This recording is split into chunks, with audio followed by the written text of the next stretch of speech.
How's it going, guys? It's Kevin from SubiSpeed. Usually in these videos, I'm talking about what parts you should be installing on your car, and we don't really cover what you shouldn't be doing. So instead, in this video, we're gonna be talking about 3 mistakes that new Subaru owners make.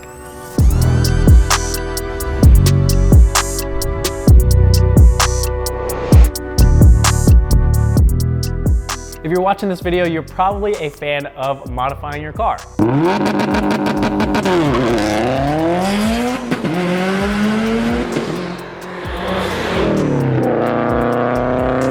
Whether it's to improve the performance or change the way it looks, there are a lot of ways to go about that, but there are some things that you want to make sure to avoid. Subarus often get a bad rep for being unreliable, but really it comes down to how you modify and maintain your car. The first and most common mistake we see is engine modifications without any sort of tune. Turbo cars like the WRX and STI are especially more sensitive to engine modifications than naturally aspirated engines. So whether you're changing the turbo back, exhaust, TGV deletes, or cold air intake, you want to make sure you get it tuned so the car is running safely. Now there are some parts out there that advertise that there's no tune necessary, but really if you're not getting a tune after installing those parts, you're not going to reap the benefits anyway.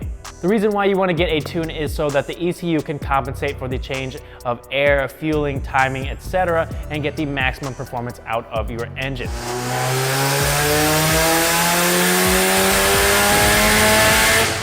Easiest way to do that is with a cob access port. This is probably the most recommended modification for these cars. It simply plugs into your OBD2 port and gives you a multitude of different options, whether it's tuning, data logging, or gauges to monitor. This does it all. Not only does it come with off-the-shelf maps already loaded on here, but your local tuner can also use this to give you a customized tune made specifically for your car.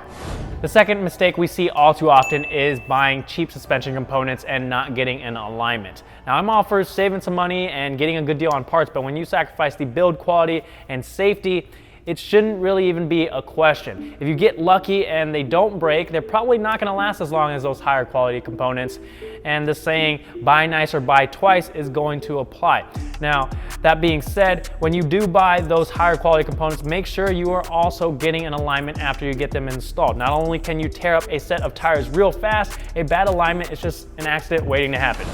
Last but not least, another costly mistake I see a lot of people make is buying wheels that don't fit their car. When it comes to buying a new set of wheels, you have to consider all the different variables when it comes to sizing, like offset, width, tire size, etc. So if you are in the market for a new set of wheels, I'd recommend going to a local meet, checking out what other people are running on their cars that have similar cars to yours so that you can get a good idea of what you want and confirm that it fits your car.